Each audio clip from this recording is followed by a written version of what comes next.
పెళ్ళైనా పండగైనా వేడుక ఏదైనా పట్టుచీరల ప్రత్యేక వేదిక వారాహి సిల్క్స్.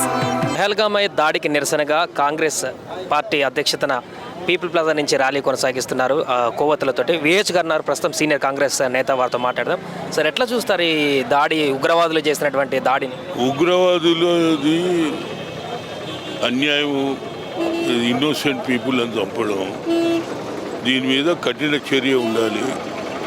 దీనికి ఎంతనో ఈ కశ్మీర్ ఉండేదే ఏది టూరిస్టుల మీద దెబ్బ కొట్టాలన్న ఉద్దేశంతో చేసిండు. దీని మీద ఇవాళ కాంగ్రెస్ పార్టీ కూడా పూర్తి మద్దతు ఇస్తున్నది. ఇక దాని మీద నరేంద్ర మోడీ ఏ విధంగా వాళ్ళను ఉగ్రవాదులను ఖతం చేస్తాడనేదే ఇంపార్టెంట్ పాయింట్. యావత్ భారతదేశ ప్రపంచంలో ఉన్న అన్ని దేశాలు ఖండిస్తున్నాయి. అదేవిధంగా రాహుల్ గాంధీ గారు, కాంగ్రెస్ పార్టీ, అన్ని పార్టీలు కూడా పూర్తి మద్దతు ఇస్తుంది. ఇప్పుడు దీని మీద కార్యరూపం దలించాలంటే అది నరేంద్ర మోడీ, అమిత్ షా చేయాలనేది నా ఉద్దేశం.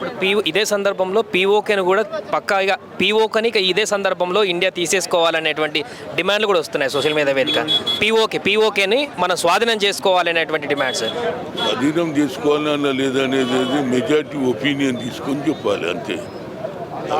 నేను అనేది ఫస్ట్ ఆఫ్ ఆల్ ఇవాళ తీసుకున్నారు కదా, పాకిస్తాన్ వాళ్ళు ఎంతమంది ఉన్నారో ఇక్కడ హైదరాబాద్లో కానీ వాళ్ళ వీసాలు కూడా ఇవ్వద్దు అనేది నిర్ణయం తీసుకోవాలి. మంచి నిర్ణయం అనేది నా ఉద్దేశం.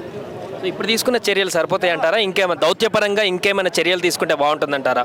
ఏ చర్యలు అనేది ఇక ఉగ్రవాదం తగ్గించాలంటే ఏదో ఒకటి కఠినమైన చర్య తీసుకుంటే ఫ్యూచర్లో ఈ ఉగ్రవాదుల బెడదపోతుంది. ఆల్రెడీ నక్సలైట్ల మీద వాళ్ళు బాగానే ప్రతాపం చూపిస్తున్నారు కేంద్ర ప్రభుత్వం.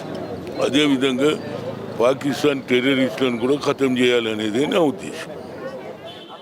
సుమన్ టీవీలో మీ పర్సనల్ అండ్ బిజినెస్ ప్రమోషన్స్ కోసం కింది నెంబర్కి కాంటాక్ట్ చేయండి.